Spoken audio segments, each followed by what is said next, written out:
Do close. Windows. Share audio. Be smart. All right, we're in, boys. Huh? Is that my beanie cap? I lost my black. No, it's not even a beanie cap. Oh, what is it? It's just a headband. I turned it up, made it over my hair. Oh, okay. Now everyone knows on my everyone we live right now. You know about my headband. I bought it at where did I buy this shit? I got mine at the dollar store. The dollar store in the girls section. Hey, there's some good stuff in that section. Yeah, right. Throw it out. What are we doing? We live now? We are live, right? We are live. There we go. All right. So, yes, welcome to the Mindscape podcast. Yes, we got our whole crew today. Yeah. We all here today. Oh, yeah. It's Sunday. Yep, Sunday. And today's topic, we're talking about recovery of all sorts. So, yeah, this is going to be a good one. I think this is going to be a good topic. I think so, too, you know. So I thought we'd do like a little quick, fun little icebreaker. Yeah, I'm down. So we're about halfway through 2026, right? A little more than half. A little more, right? We're almost in August. Actually, we're like 5 days out into August. Yeah. Wow, time really does fly. So I was thinking, like, what is your favorite moment of 2026? It could be a couple of moments, you know, but what is your top like 2 or 3 moments that really hit you hard this year so far? I'll let you go, Mike. I'll go. All right. Wow. 3. You want me to do 3? One of them was receiving this jersey. That was one of my favorite things because this jersey means a lot. It came in the mail. Yeah. You know, just like this one over there in the back, my old one. You know, it was like me being a kid on Christmas. You know what I'm saying? Like, I got that shit. I opened it up. I was like, yo, dude, that shit on, bro. So that was a happy moment. It's not, you know, a big thing, but it was a happy moment for me. I remember that's all it has to be. Being happy. The other one would have to be going to the beach. I went to the beach this year. I didn't go last year, and that was the first year in my whole life I ever missed going to the beach. I go every year, and last year I just didn't end up going. Yeah, what beach did you go to? Hammasasset or I don't know how to say it. The one in Connecticut, I believe. Yeah, I think Connecticut. The one with the campgrounds and shit. Yeah. So the water was so beautiful. Like where we were was so beautiful. We walked on the rocks and shit. Like, you know, like it was such a. And this was just recent. This was just a few weeks ago. But like, you know, and the other one was going camping. That's my third one, going camping. Yeah. You know, I went camping, had a cabin. You know, I got to stay with my favorite people in the cabin. You know. And it was 3 days away from what I lived in, you know, 3 days away from that, you know. Right. It was just peace and quiet and Mother Nature, you know. So I would say my jersey, the beach, and camping. Those would be my three topics of this far this year. That's awesome. Nice. That's awesome. What about you, Jordan? All right. Well, that's I'll be honest. Mine's gonna be a little bit on the funny side, but I gotta say it was when I went to Newport with my uncle, my cousin. I was pretty much they were making fun of me because I pretty much the way I just talked to people. It was just pretty much asking them how, because I was just, you know, me being me, I'm curious. You know, girl walks by, I'm like, yeah, I don't know how tall she is. Not thinking like, oh, I want to start a conversation or I want to do much. I'm like, I can, but I'm like, it's not really my main objective. I'm like, I'm just kind of curious, you know, see where it goes. So I do that. Like a waiter comes over, she brings us our food. I just asked her her height. She's like, oh, blah blah blah. My name, my height. I'm like, okay, cool. I'm like, all right, whatever. I'm like, you looked a little taller than that, but okay. Not much Wait, to so it. this is a waitress, right? Yeah. The first one was waitress. First one, she Okay. was, I can tell you, she was. And you're asking them how tall they are? Yeah, so her name was Ashley. She walked over and I'm like, oh, hi, nice to meet you, blah blah blah blah. What's your name? She's like, oh, Ashley. I'm like, okay, Ashley. I'm like, how tall are you? She's like, oh, I'm 5'3". I'm like, oh, you look a little bit tall. You look like you were 5'4", but okay. So Without I even was just like, okay, hesitation, she just answered that question. what? Without even hesitation, she answered the question. Yeah. Didn't hesitate, just answer the question. I was like, all right, cool, whatever. End of discuss. Okay, cool. I'll let you get back to work, whatever. So I'm just going there. So my cousin, my uncle look at me. My cousin's like sitting there, like, my fucking god. I'm like, what? And he's like, why would you ask a girl that? I'm like, because I'm curious. What, like, why else would you? It's not like I'm asking their weight, so it's not like, oh, I'm asking their weight. That's a no. That's a Yeah, no no. question. You asking their age? That's a no question. So I'm like, it's not the taboo question to ask them their height. No girl really gives a shit. So and my cousin's like, well, no, it's like kind of a closed-ended question. Like you can't really work with that. You should ask them like what school they go to. I'm like, why? I don't give a fuck about their school. No offense, but I'm not like here trying to start a conversation. I just don't give a shit. Like, no, I just want to know what their height was. That's it. So he's like sitting there trying to he and my uncle are both making fun of me for it. So I'm like, okay, y'all think you can't work with this. So I spent like the whole weekend pretty much proving all the different ways you can use asking somebody's height to start a conversation. And mind you, I started a lot of guys. I was the only one talking to girls, mind you. So I'm sitting there like, shut your fucking mouth. Like you ain't even doing anything. I'm doing all the talking here. So I'm like showing them. Then we were with my cousin's friend. And he was starting making fun of me. So I'm like, okay, cool. We got this huge group together. And we were pretty much talking about height. Now, there's one girl who I'm like, nah, she's the ringleader and she's kind of a bitch. Whatever. Didn't really care. Wasn't really like much, I wasn't really putting all that thing. But like she just proved my point because I was like, the way she just kind of interacted in general, I was like, yeah, no, this is a person I don't want to talk to. And I look at it as like that's an easy thing you can use by asking somebody's height. It's a really good gauge because one, you can see, oh, are they insecure about the height? If they're kind of small, they might be like, I don't really like saying my height. Oh, I'm like 5'2.5". Okay, if they do a half, they're little, their little thing. You can kind of tease them a little bit. You can go the teasing route. You can go the route of like, nah, you look like you're more like 5'3". Up it up a little bit, boost their little image. You can do it kind of that way. But like there's so many ways you can start that type of conversation.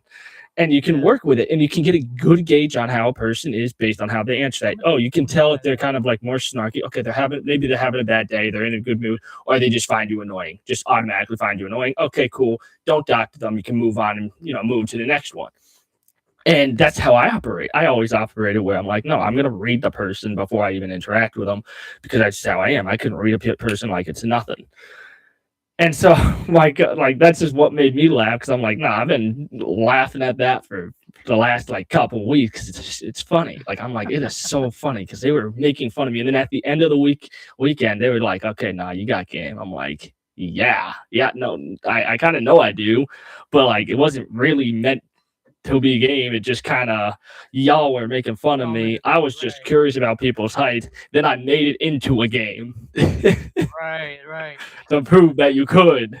That's funny. Yeah. That's funny shit. So what about you, man? Me, so I guess a couple of moments is one of the better moments is that I really so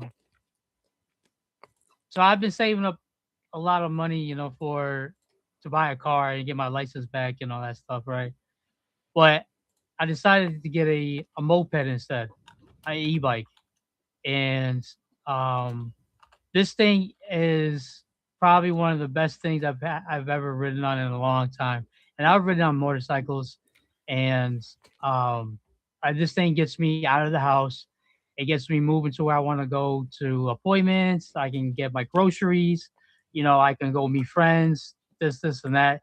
And it's just like it costs a little bit of money for it, but it's wasn't outside the realm of impossible. You know what I'm saying? Like because I don't have a license, my license got taken away 18 years ago. And yeah, no, it's a hard hit. You know what I'm saying? Like, how do I get my license back? And I have to go through all these hoops and hurdles. I'm finally in the place where I can get my license back, but it's just I gotta do a couple more things to get it done. But in the meantime, I found a little small hole in the gap of Massachusetts law where I can ride an e-bike and have a go 45 miles an hour and not get a not having to have a license. Um, how did that happen? Well, the motor is only 750 watts, which is still a big motor in my mind of terms of e-bikes. But um, it's right under the threshold of where I need to be. And so that if I get stopped by a police officer or anything like that, they're gonna be like, oh well, it's a 750 watt motor, and then it has stickers on there that says 750 watt class two, all that nonsense, right? And I'm on the road and I'm keeping pace with all the cars, outrunning different different like motorcycle, like even the motorcycles off the line because this thing has so much low end torque. Like I'm beating motorcycles right off the line, and I got this one guy he stopped me at the next light, and he's like, "Yo, man, that shit is dope, man. What kind of bike is that?" He asked me all sorts of questions at the red light, and I was like, it's an e-bike, it's class two, and he's like, "Damn, man, for real, what a class two? He got some low end torque, man." And I mean, I passed by all the motorcycles, and they're just waving it to me, like, it feels good. It feels like I'm part of like the driving community, and it just to me, it just feels good to be back out there on the road and taking care of my responsibilities, and not having to ask people for rides and all that kind of stuff. So that's probably one of the biggest moments for me of 2026. That's pretty big, man. Yeah. Well, see, that's good, bro. The year's almost over. We're doing good. It's good to talk about positive things in this world. A lot of people. Actually, I got one more. It's a kind of it's a funny thing too, but so I have missing teeth, right? Everybody know I have missing teeth in my front teeth, right? So a happier moment is in 2 weeks. I already did the impressions and the moldings. In 2 weeks, my teeth come in, so I will be no longer having gaps between my teeth, and that is an absolute happiest moment of my 2026 life. That's what's up. Nice. Look at that. So I will be able to smile a little bit more. Like right now, my smiles are just really small and petite right now. And I don't feel like smiling half the time. But when I have these teeth in there, I'm gonna be able to have my confidence back, and I'll be able to feel good about myself. That's what's up. That's what's important. Yeah, absolutely. Well, mommy, I'm just adjusting myself on live camera. It's a good thing there's a video feed for that, because if it was just straight audio, that would be very weird to say. That would be honestly mad funny though. Yeah, I'm just adjusting myself here. Don't mind me. Guys, don't worry, I'm adjusting myself. What was he doing? Oh man, that kind of came out wrong, huh? But you saw what I was doing. Yeah, you were fixing your shirt. Right. Yeah, no, I don't think anybody's gonna really think too much of it. That's the thing about live. You never know what happens. Oh yeah, no, that's one thing I've learned watching like streams and stuff like that, being in the gamer kind of like realm. There's so much that goes wrong there. Like there's so much that like it gets spread around that like people didn't see from like people flashing, accidental flashing from pulling up porn websites and stuff. Oh yeah. From alt tabbing and like people catching clips of like an alt tab, some like weird stupid nonsense the person doing, whether it's like a Reddit thread they're a part of, or like they're looking at it and people are like, ooh, look what he's doing, look what he's looking up, ooh. It's true though. Oh no, it's so true, but it's so funny sometimes. The alt tab will get you sometimes, man, because you'd be like, oh no, it's clear, it's fine, but the alt tab has a mind of its own, and it'd be like, shit. Yeah. Oh yeah. The other shit that I didn't want you to see. Yeah, it's like, oh no, they saw my whole Discord. Ooh. Ooh, no, no, no, no, no, no. for my FL Studio. Uh, No. well, yeah, I know. I mean, I always look at it. It's not a problem if you're not doing anything stupid. If you're doing something stupid, don't do the alt tab. It's not a good Yeah, idea. absolutely. I agree. But like I said, there's so much that goes on with like the gamer side of things. It's just so nonsense a lot I of the bet. time. I bet. Well, all right. So should we jump into the recovery? Yeah, Yeah. let's All right. dive into it. Recovery, guys, recovery. Now, journey to recovery. Recovery. What is recovery? What do we tell everybody with recovery? Recovery of anything. Just anything. For example, I'm recovering from losing weight. I'm recovering and I'm healing my body. There you go. I'm doing what I need to do in recovery by taking the right medicine, doing a little bit more exercise instead of sitting around on my computer all day. Yeah. I'm recovering, from just so many things, like let's go around and talk about one right now. And like I said, me losing weight is a big thing in my recovery right now because not many big people make it that long. You know what I'm saying? Our life is not as long, Yeah. And when you have children, you want to be there for your children as much as you can be, And yeah, they say do it for you. I'm doing it for me, but I'm mostly doing it for my children. They are my motivation. Without them, I wouldn't be where I'm at right now. I would probably be still on the streets. So that's a very big recovery for me. We could talk about recovery from drugs and alcohol and everything.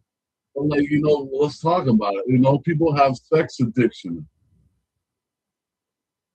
How do you recover from that?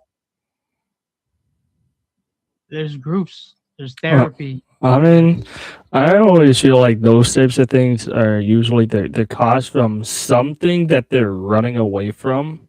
Like that's how I find most like addictions. It's usually there's something you're chasing or something you're running from. It's those two factors that cause a lot of addiction type of like people with high addiction personalities are people who are addicted to like the dopamine. They take in or their dopamine receptors are so like hardwired and so flared up um that they need a constant stimulation, otherwise they can't like function properly. So that's where like a lot of like heavy addiction type of stuff goes in, which can be used in a good way or a bad way. I know for me, I have a bit of I am like an obsessive person. I know I am. Like I'm not gonna sit there like I'm an all in or absolutely nothing. That's my personality, and that's something that is not really super conducive with a lot of certain things. Where it's like, okay, the second I'm like, okay, this is boring work, I'm like, I want to just fuck off. That's my mentality. Not a great mentality, but it's just how it works. Like I'm like, that's just how I am, and what the way I look at it is like, okay, how can I like recover to get myself back into that mode? Okay, well, this is boring work.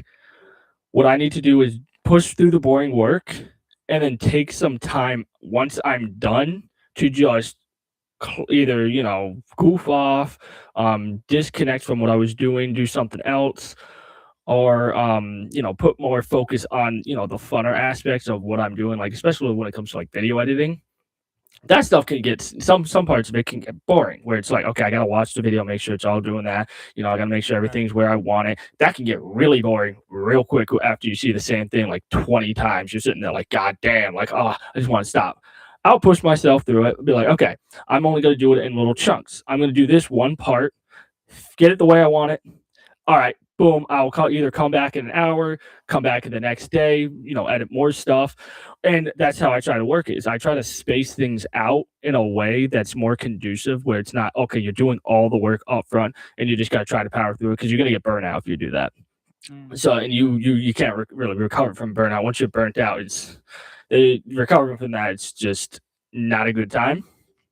So I know for me, that's how I look at it as recovery. It's like, okay, push push as far as you can go without burning yourself too much, and then take a step back and do something else. Like I look at it a lot like how you would do coding, where when you're coding for hours, and it's not coming out right, you're gonna miss the most simplest thing. Literally take a 30-minute break, go make yourself some food, go take a walk, hit the gym, do something else to clear your mind, to reset it, and then boom, you come back and now you find the problem like that. I look at it as it's also like the best way to look at that type of thing is it's kind of like eating white rice. It's a palate cleanser. You need to clear your palate to then purely enjoy what you're going into next. Because if you're just constantly eating hot stuff, you're eating wings, and it's just, oh, that's hot, that's hot, that's hot, that's hot. Your mouth is going to be on fire. But you eat it, have some rice, boom, it clears the palate. Now you can enjoy the flavors again. It's not just, man, my mouth's on fire, and that's all you feel. It's, ooh, that has a nice sweetness. Oh, that has a little bit of sour. Ooh, that has this. You can start to enjoy it again. And that's how I find, I operate best with recovery is take time to cleanse the palate so that way you can enjoy the things again in its purest form. Like I look at like I met a guy out in where was I? I think it was Orlando. I was out there for a big business conference. And he was talking about how he went to a not a Renaissance fair, it's kind of like a pirate fair type of thing. I forget what it's called. Sort of like a Renaissance place for pirates. And so I was asking him, I'm like, oh, do you like drinking? He's like, oh, ooh, ooh. He looked at me, got a big shine in his eyes, like, oh, okay, I just stepped on a landmine. Let's see what we got here. He pretty much told me so much stuff about, how to enjoy drinking, how to like really appreciate it. And mind you, he was an alcoholic. He was like, yeah, I was an alcoholic and I was sober for 8 years. And then he's like, I wanted to actually go back and learn to enjoy drinks, not just throw them back and not be able to. He's like, now I'm just a sipper. Like he's like, I'll have like one drink and sip it and just enjoy that one drink for a long time, rather than just be like, oh, I'm gonna have like 20 beers done in like 20 minutes type of deal. And I'm like, yeah, and that's the type of thing I look at with addiction is addictions are hard to break, but when you can actually truly break an addiction, is you can go back to the thing without falling back into the addiction. It becomes more of, okay, I learned how to actually respect this thing and use it for more enjoyment and not just use it as a coping mechanism. I could understand some of that, but like that, to me, like that's still you're still gambling with fire. Because as a recovery coach, like well, I know what he's like because I've done that multiple times in my life where I've quit drinking and then I was able to do the one beer as an occasion. I was a heavy alcoholic. I drank in a 30-pack and a bottle of vodka every day. That's what I put down in the day. And then I still go to the bar and drink. But when I first quit, when I first quit drinking, I quit for a few years, and then I was like, you know what? It lasted for a while. I'll give you that. It lasted for a while, where I was able to go out and just have a drink. I didn't have to get drunk anymore. So I thought I had it in the bag, bro. Like I'm good, yo. Like I don't need to drink 30 fucking beers and numb my pain away. Numb it out. I know, like what Jordan says, I know people that have done it and they're still doing great to this day, But I'm just saying, as a person like me, like it didn't work that way, because like, as soon as something really dramatic happened in my life, it went from that one beer to I'm getting fucked up today. And like I said, like that's why I look at it is, though you gotta be conscious of like your triggers. Like that's the thing with that. It's where with like recovery, like if you're prone to using things like that as coping mechanisms, and then if something hits like hard, you're gonna do it. You're gonna fall right back into it. I'd always say just don't do it. Don't get back into it. Don't even play with it. Leave it on the table. Just leave it alone. But if you're confident enough of like, hey, I'm at a stable place in my life, I have this and that. I know I'm at a I have a strong enough foundation where no, like even a little shake isn't gonna, cause me to tumble. Yeah, okay. Like I said, I always look at it as like one, you need to know yourself. You need to know yourself before anything else when it comes to recovery of any sort. You need to understand who you are, what motivates you and what keeps you going, and hold on to that with a vicious vigor. And if you know, yeah, things get hard, I'm going to do this. Don't even play with it. Just say, yep, nope, it's just out of my life. No longer need to do that. And like I said, I look at it too as like even for me, there are a lot of things that I do where I'm like, yeah, I know if I get stressed out, like I bite my nails. I still do that to this day. I know it's a bad habit to do. And it's just one of those things where like I'll be sitting there just I think at this point it's more of a thinking thing where I'll be like driving, just be like like because I'm thinking about stuff and I don't think about it. And then when I like think about it, I'm like, wait, I'm biting the fuck out of my nails. Okay, now my nail looks off. Now I'm gonna like finish biting it just to fix it. And like that's my mentality because I'm like, okay, now it looks off. Now I'm getting OCD. Now I need to fix it. And I know like, okay, I need to stop doing that. And that, I have to be conscious of that constantly because, like I said, I do it so unconsciously, like because I think a lot. That's a lot of what I do. Like if I'm driving the car, I'm constantly thinking or I'm constantly doing this. So I'm usually trying to do other stuff with my hands so I don't put it in my mouth. I don't know why I do it. It's just what I do.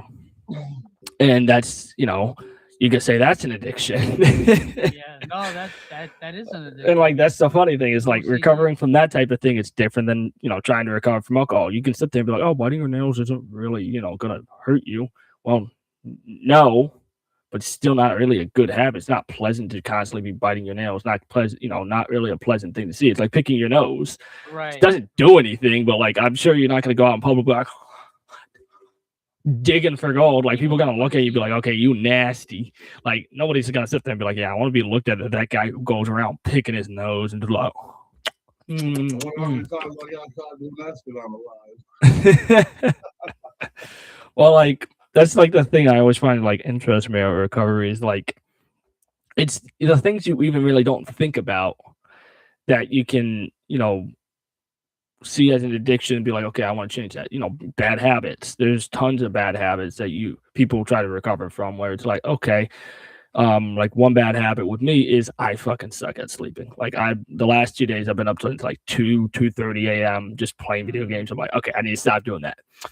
I'm going back into my old gamer habits because I'm constantly playing games and like a lot of my friends are only really on at night. That's when I can only play. So I'm like, all right, I'm trying to get a bunch of these things done, trying to hang out with friends, trying to use the time to the optimal. I'm like, also, I need to know, hey, can I actually operate at, the way I need to at my job with that little amount of sleep? I'm confident in saying, yes, I can operate very low on sleep. And then I also know, okay, if I feel like, okay, now I'm starting to like feel it, okay, stop, cut it off immediately and just no. And that's just one of those things where, I find it, that type of thing, people pleasing tendencies is another one that makes what you call it, like that type of recovery thing hard too. Like if you're a big people pleaser and say you're trying to recover, like you say, like from drinking, you're hanging out with a bunch of people who drink, they press you, they'll be like, come on, drink with us, and you're a people pleaser. Guess what you're gonna do? You're gonna drink. Like you need to understand like the type of person you are, the environment you're surrounding yourself by, and what things cause you to do certain things, and just reduce the margin of errors as much as possible because there's no 100% guarantee everything will go the way you want it. There's no 100% guarantee you can fix your life and be like, yes, I can do this, do all this other things and not have to worry about it. You probably will. It'll probably still be there. You'll probably think that, but it's the difference between being like, oh, I can't go like 2 seconds without it, and then being like, well, I went like years without it. Okay, I had one. Okay, that's it. Another 2 years type of deal. Like I'm okay. Like, and then you try to challenge yourself. Like, how long can I actually go? Okay, now it becomes more of a game. Like I love to gamify things. That's just how I am. I find games fun. That's how I live my life. I look at life as like a lot of games, and that's kind of the way I look at like my own personal growth and recovering from things that I don't really think too much about. And it's like, yeah, well, why not have fun with it? Why not make it more of a fun thing than just like, well, I have to avoid this. Like, oh, it's so exhausting. It's only exhausting because you're making it exhausting. Like, have fun with it. Like, I always make the joke where I'm like, I can't cry and I don't like I don't really get mad. I get annoyed and frustrated very easily, but I don't really get like mad. Like I don't get there and be like, oh my god, I'm When gonna was the like last time punch you this guy. cried? I just look at him and be like, you are dumb. You're making me annoyed. I'm just gonna walk away and just not deal with you because why? I don't have to be here. I can walk away. I have the ability to just get up and move, and that's how I look. That's how I look at those things. Like that's where like growing up, I had anger issues. Like my first thing was, oh, somebody pissed me off. Guess who's getting a knuckle sandwich? You are, and that's something I recovered from. Now my mentality is nobody's worth fighting. It's kind of a hassle, and so I just don't do it. It's like, oh, somebody pissed me off. Okay, bye. Yeah. Like, and some people be like, oh, be the bigger man. I don't need to be a bigger man. I just don't see the cost versus reward. It's not there. There is no reward for punching a guy in the face in the middle of the street. There is just none. There's a lot of cost to it though, and that's not worth it at all. It's not, I'm like, hey, it's you're American. You can sit there and do whatever you want. Just do be understanding. There usually is a cost and a reward to things. Like if you're just kind of a jerk to everybody, and then you're like, why does nobody want to be around me? Because you're a jerk. That's the consequences of your action. If you're if you're like a really nice person, you always try to be generous to people, and people are taking advantage of you. Guess what? That's a cost to being nice to everyone and not having any boundaries. I've been learning that myself. Is hey, set some boundaries because if you're just nice just to be nice, you're gonna get taken advantage of every time. And I've tried to help people, who are the same way. Where I'm like, set boundaries. You need to set boundaries, and they're like, well, you just lack empathy. No, I went through this so much to have so much empathy to know when empathy is bad and not a benefit. Right. You can only have you can have so much empathy and then it can turn bad, like you say. But it was interesting you said something about crying, and I thought to myself, well, man, when was the last time I cried? And I haven't. I'll be honest with you, I haven't cried in over a decade. I Yeah. can confidently say that I have not cried in over a decade. I can say, when was the last? Like, I want to say, I like a little after my dad died. That was probably like the first time I cried in like a decade. And that was just, so much was going on, and it just actually broke me a little bit. And to me, I'm like, it's not that crying like a weakness or anything. It's just like it never benefits me. It was more of like I reached a point where my laughter caused me to cry. Where I always make the joke where I'm like, I don't cry, I laugh. Like that's just how I am because it's like it doesn't do anything. I'm like, I don't know. I just operate a little bit differently when it comes to like all that stuff myself. Where I'm like, nah, like my thing just rewired where it's like just kind of laugh at the shitty moments where it's like, wow, that really fucking sucks. And you just kind of laugh it off and you just move on. That's kind of how I am. Where I'm like, time's not going to wait for me. And I think that's actually one of the sad things about like, especially being a man, is you're expected to kind of hold the line, and then there's always that fear of if you do kind of show a crack, there's going to be people who will like sit there and dig into it, and now congratulations, now you're shut down even more, and then they'll be like, why are you shutting down, or why are you closing me off? And it's like, because you used my own weakness against me. Now you're getting none of the soft bits because you've hardened me, because I calloused that wound over. I think that's another thing that I feel like guys especially need to recover from is you can have, emotional vulnerability, but it has to be with someone you trust. And if the easiest way to in my opinion, to get that is like if you show vulnerability and that person never weaponizes it against you, you have someone worth keeping in your circle. The second somebody weaponizes that against you and you feel like you can't be vulnerable with that person, they are not somebody who truly cares. Like I feel cares about you or has your best intention in mind. And I'm not saying that's a bad person. I'm just saying that's someone you've got to keep you'll keep your guard up no matter what. Even if you talk to them, they talked it out and they apologize, you're still gonna always have a bit of a guard up around them from that point on, just because you never know with that type of thing. And I think that's one of the things that I honestly have no answer to. Like that sort of thing. It's kind of just like a broken trust betrayal thing. And I think that's just such a selective, like person by person of like who do you let back in, how much, and can you actually truly recover from something like that, where somebody weaponizes your own vulnerability against you? No matter how close, wife, kids, girlfriend, boyfriend, whatever. Like, I don't know. To me, I look at that one. I'm like, I feel like that's one of those things that's just almost irreparable. Like, the person has to be willing to let it be repaired, and most people can't let down that guard once they put it up. Right. No, there's a way to go about it. Is you move. You get in a whole new set of friends. Yeah, but I'm more talking like, if that happens, can Yeah. that relationship be salvaged? Hey, I'll be honest with you. I don't think you can. Yeah, that's kind of where my mentality is. Was like once you do that once, that's kind of you. Because now Congratulations, you set the now you know pace. that person's weakness and how they can shut down. And now you're so vulnerable to being shut down at any point in time.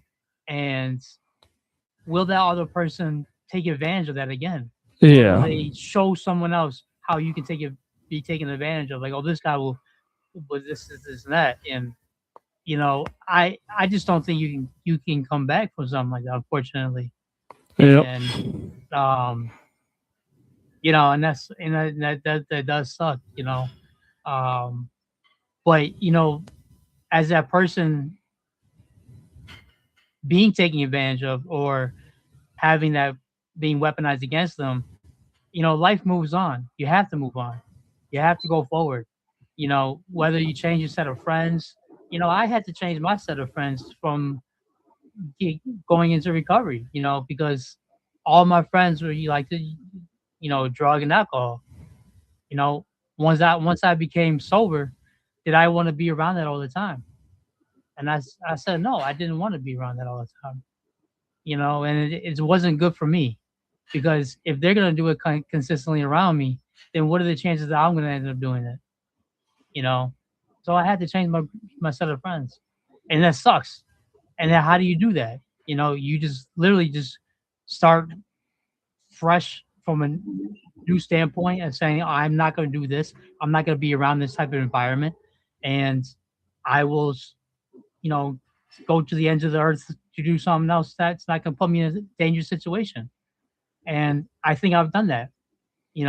I have a good group of people that I'm surrounded all the time, and they don't do nothing around me, and I'm I'm happy, and that's just the way, you know, I'm happy around that, that I don't have to see, drugs, alcohol, any single moment of my life, and I'm not gonna be prone to going back to using, you know, and for me in my recovery, that's the hardest part, is because like Jordan, I have a certain level of dopamine that I have to hit every single moment in order for me to be successful or to be satisfied or to be um, anything.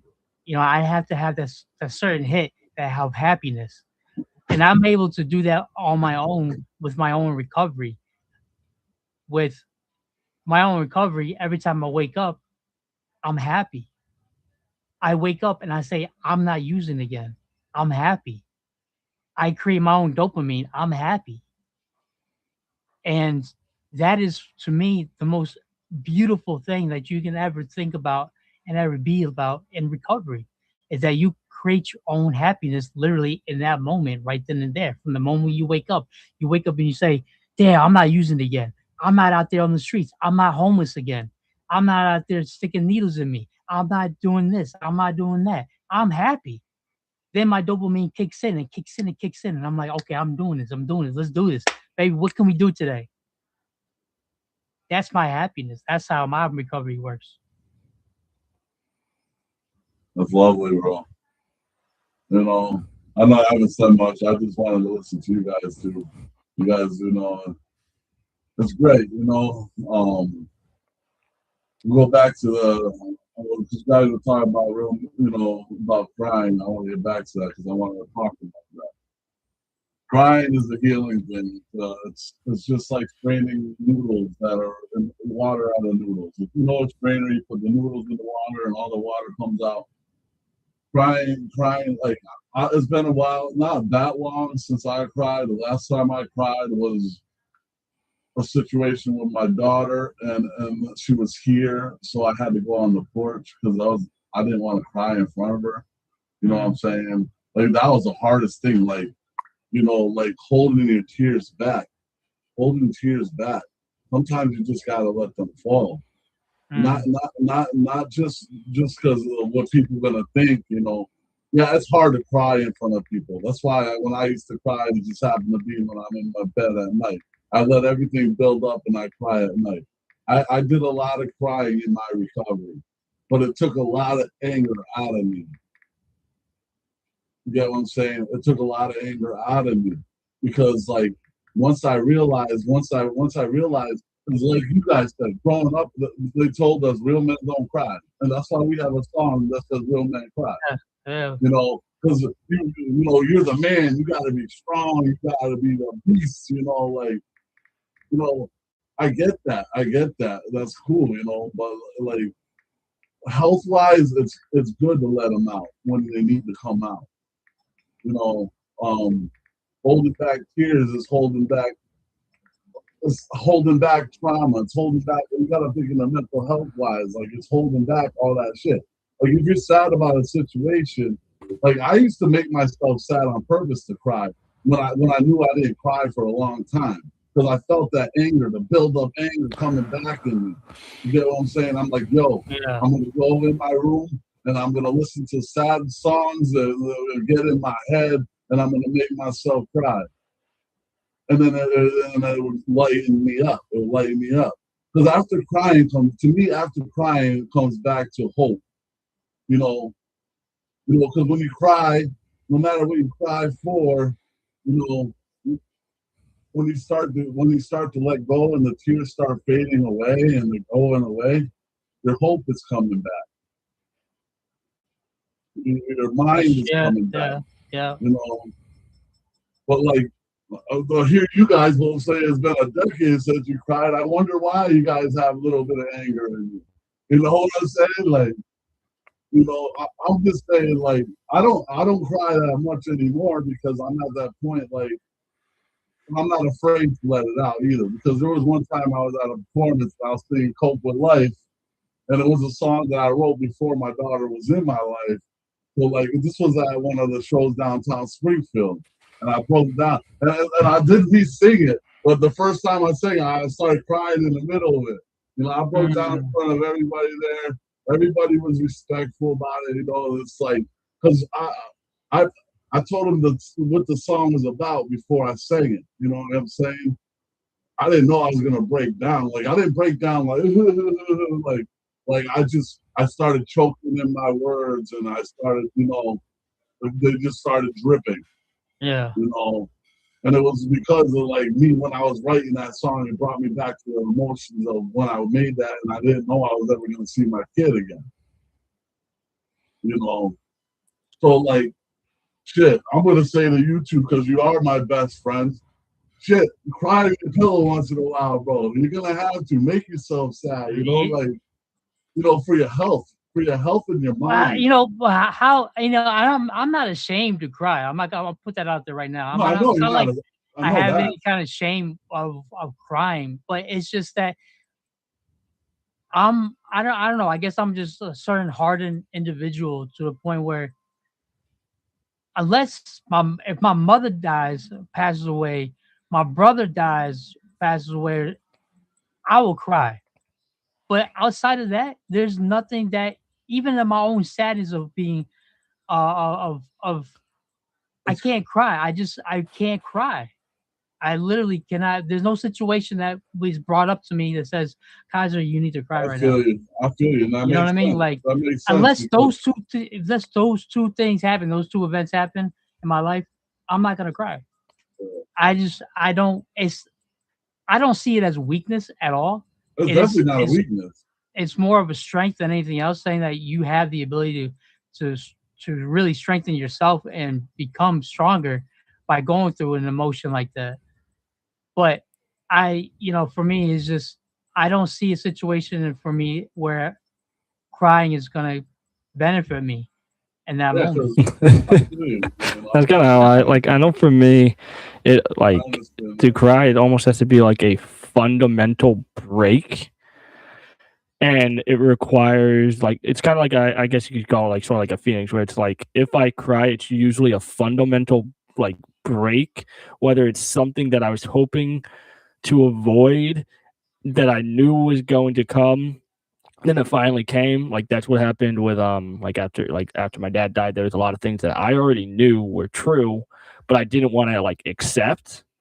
And then I was forced to accept it all at once. And that's where my fundamental break, where it's like, okay, now I got to go through my little Phoenix rebirth type of thing. The tears came for a little bit, and then, all right, back to normal.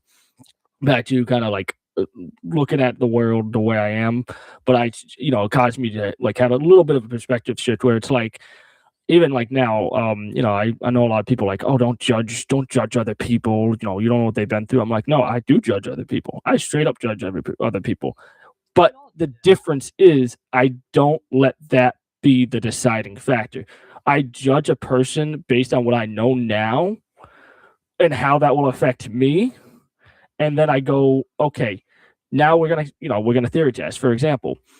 And I think that's a very healthy way to go about it, because like as someone who's like empathic, feeling other people's energy can be extremely powerful. So you can feel a person's energy, feel that, sadness, all that. And if you just let that flow in uninhibited, it's going to have negative repercussions. So I judge people based on, that initial feeling. And then I give them sort of like a trial period. Like, okay, let's see what their patterns are. Let's see what their behaviors are. And let's see, is that something that I want in my life? Or is that something I want to keep at an arm's length? Or is that something I just want to completely alt delete and just shoo out the door because I want nothing to do with it? And a lot of people, I'll admit, I usually shoo out the door.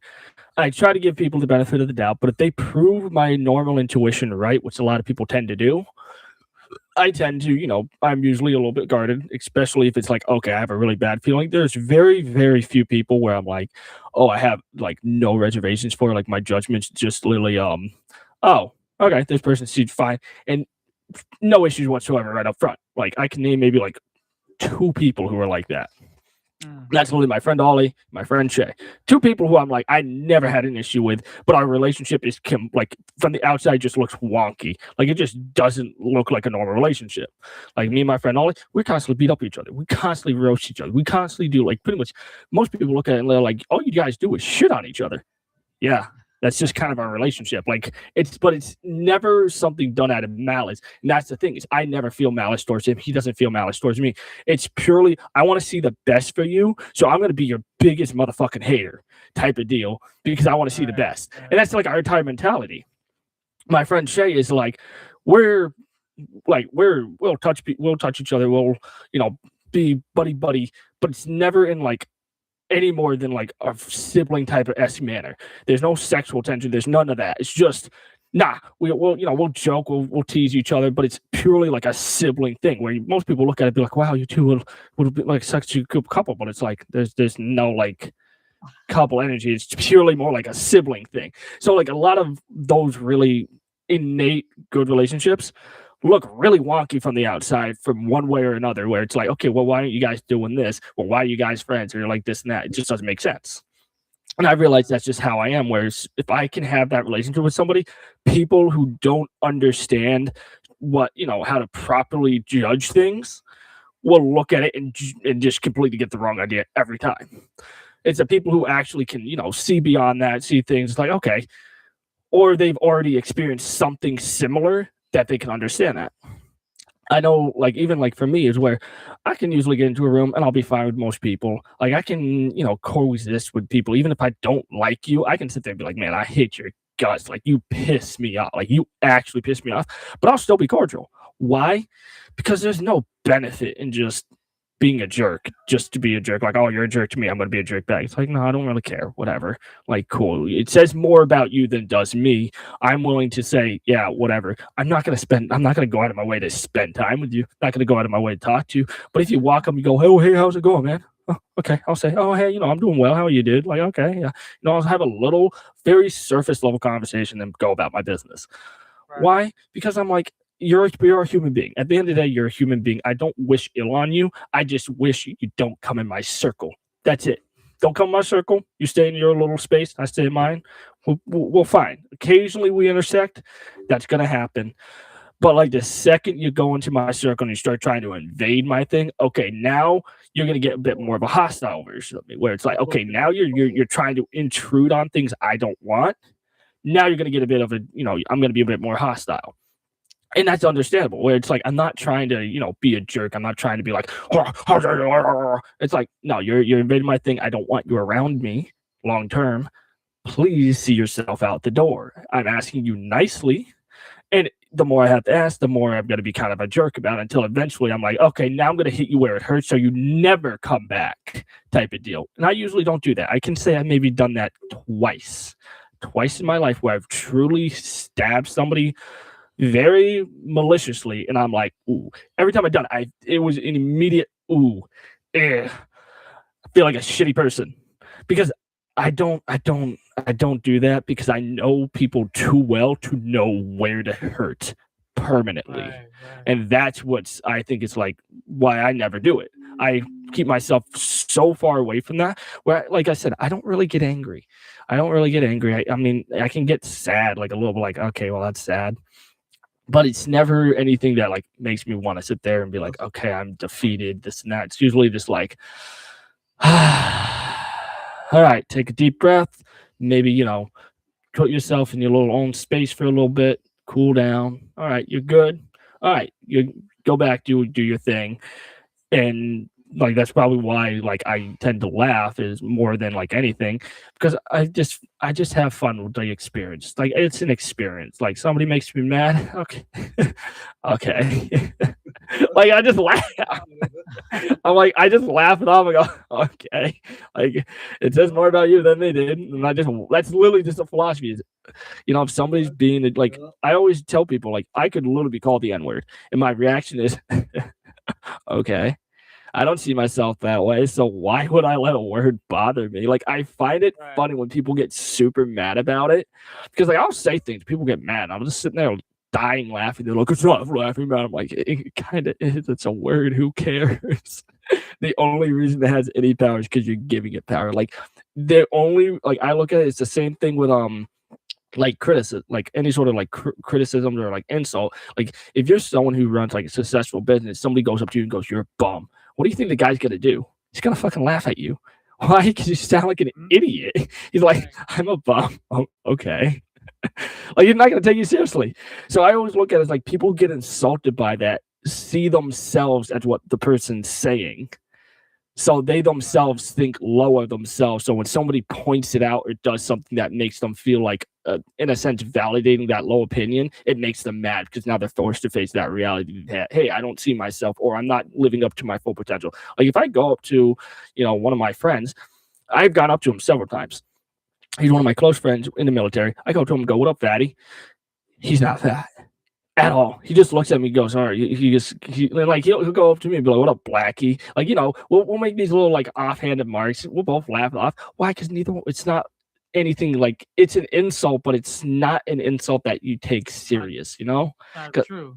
And it's because, and like, I'll be honest, I only ever call people fat who are like ripped and like hit the gym regularly. Like, one of my friends, he hit the gym. I used to go up to him and be like, well, hey, fatty. And eventually he would like, dude, I don't appreciate you calling me fat. Like, I don't like it. Like, it really hurts my feelings.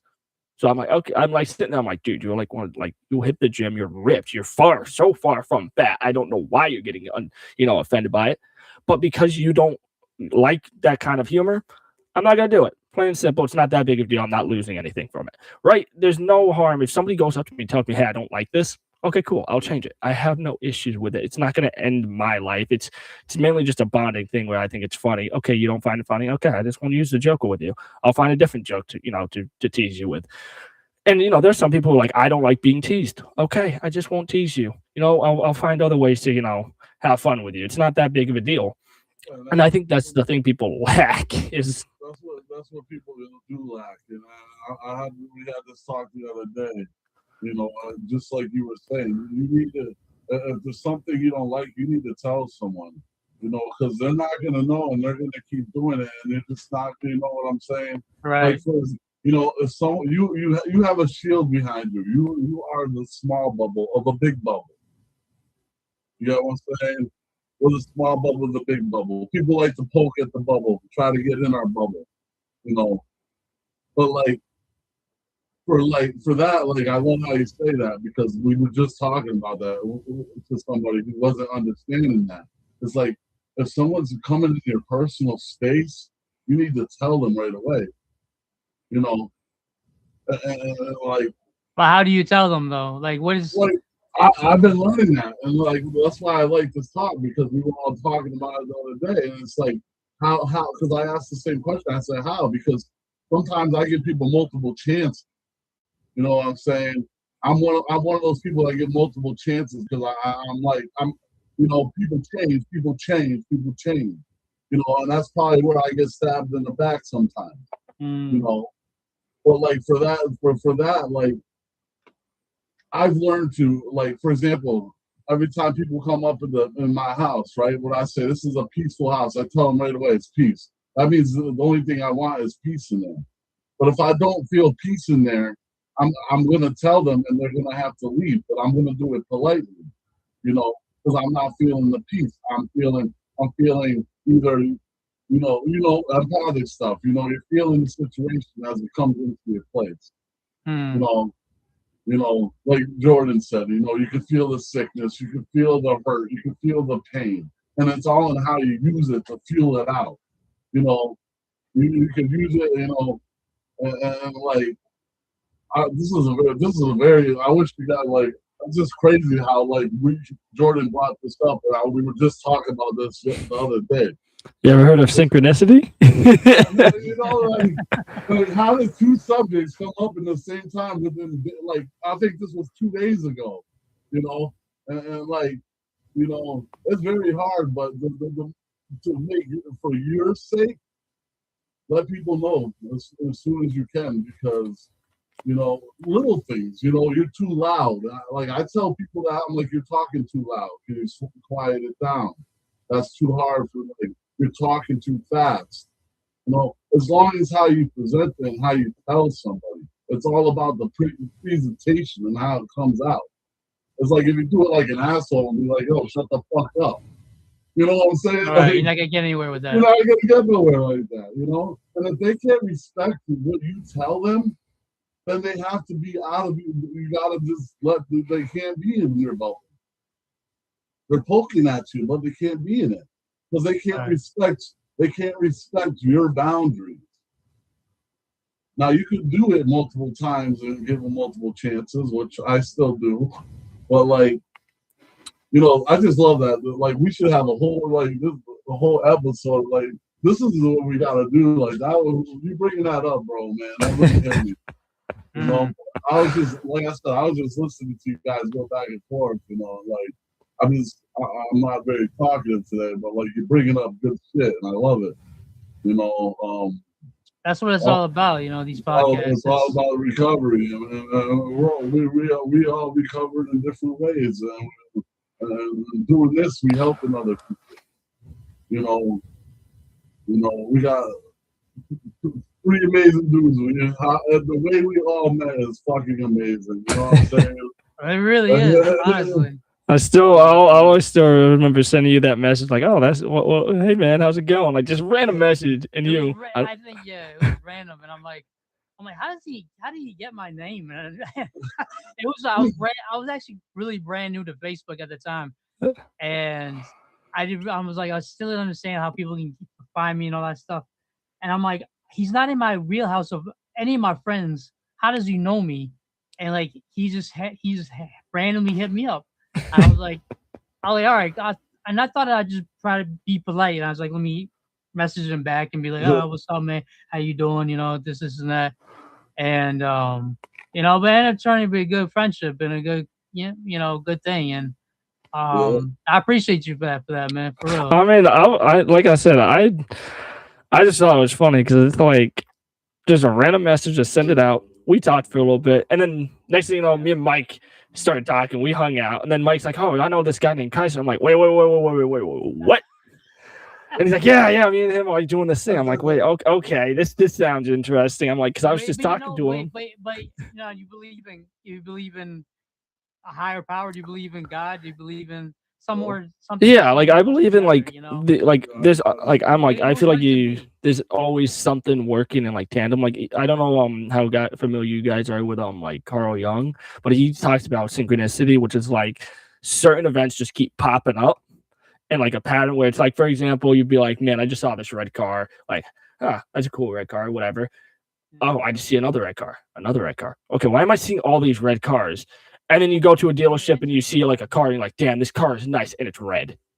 And you're like, wait, I wanted a new, like I was thinking of getting a new car. Now I'm getting this like red car and I've been seeing red cars. It like, like programs in your mind, like, hey, same thing with like certain, like you'll see certain things in a dream. You won't know what it is. And the next thing you know, you'll see something out in the wild that just reminds you of that dream. And you're like, oh, that's what it meant. Oh, like it's those weird, funny connecting dots where I'm like, if somebody sits there and goes, there is nothing like at play, higher power is something. I'm like, I mean, yeah, in a way, it depends on how your perspective is on that. But to me, I'm like, there's always something working in the background. It's kind of like, you have your computer up and you have something downloaded in the background while you're doing something else. It's there. You may not be aware of it. You may not be paying attention to it, but it doesn't mean it's not there. There's something always going on that you can't see. You may not be able to comprehend. And it was actually a funny thing because I saw this thing where it was talking about like how madness works, where it's like you don't become mad by seeing something you don't understand. You become mad by glimpsing something so above and understanding it just for a moment and then losing it. That's when you go mad because you're trying to get that. You're trying to re-obtain that understanding, but because it was so brief, you're looking like a loony because you're trying to do these things, you're trying to do all this stuff to just understand that one thing that you glimpsed and nobody else glimpsed it. So now you're looking like a nutcase. And then I think the example he used is like, an ant doesn't go mad when you put it on, on a circuit board. It's just like, oh, this is some regular terrain. But imagine that ant gets a full, like zoomed out version, like pops into your head for a moment to understand the circuit board and then goes back to being a fucking ant. That ant is gonna go fucking haywire because oh my god, he just saw something he wasn't supposed to. He understood it, but now he doesn't. But he knows it exists. Right. That's what causes madness. I'm like, that is the most trippy but accurate example of madness I think I've ever heard. Using an ant of all things. I'm like, oh damn, like it's just a level of comprehension, but it's only comprehending so much for such a limited time that it drives you off the wall because you can't properly understand it. And even like, even if you look at like now things where people who, are really great inventors, really great things, people look at them, they're kind of like a little off their rocker. And it's because they're trying to understand something to a level that is above where they are now, but they're pushing themselves to it. Even like with what I'm doing, there's a lot of things that I'm like, I don't understand. Like, I know I don't understand it. I know enough to comprehend, but not enough to like really be able to do it. So I'm doing a lot of messy work. I'm doing a lot of things that just look messy from the outside. People look at it like, oh, it looks like you just kind of throwing shit at the wall. I'm like, that's how it looks, but give it some time and it'll start making, start forming into something else. And even when like, I'm sure with you with like your drawing, you probably draw things and people look at it just at baseline. They're probably like, what the heck is he drawing? Like, that doesn't make sense. And the next, once the final product out, you're like, holy shit, that's such fantastic artwork. But it starts off with a couple circles, maybe a few squares. It doesn't start off as the picture. No, it starts off with some lines, squares, rectangles, all sorts of random shapes that you look at and you're like, this doesn't make any sense until you start connecting everything. Now you have the whole picture. That's how, like you said, like, in drawing especially, I don't look at the whole thing. If I'm drawing something and I don't look at it as a whole picture, I look at it as just literally a line, like maybe this big a line, and then I draw that line, and then I look at the next line. Okay, maybe does a little S turn, something like that.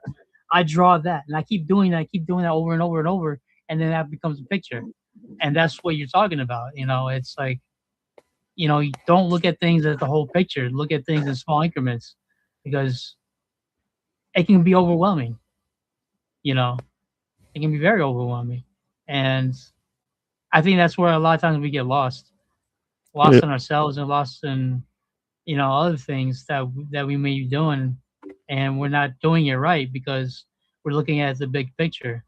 It's tough. We can't look at the things in the big picture.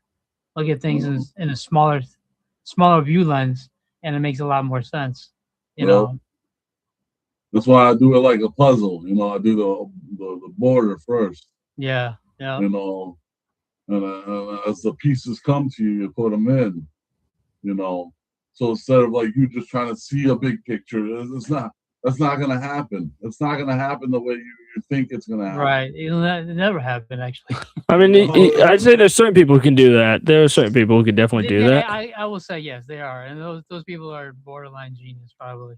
Some would say the problem, like I said, I feel like it's for each person. There's things that you can see a big picture and just have no issue with, and then, but I always look at it as like it's very select things you can just look at and be like, big picture. I know every single step. This is easy. Boom, boom, boom. Everything goes smooth. And then there's other things where it's like they're gonna look at something and be like, I have no clue what this even is, why this exists, and like for me, where it's like, oh, I'm like video games. Like I'm really good when it comes to looters. I can understand a looter shooter pretty fast, pick games up very easily.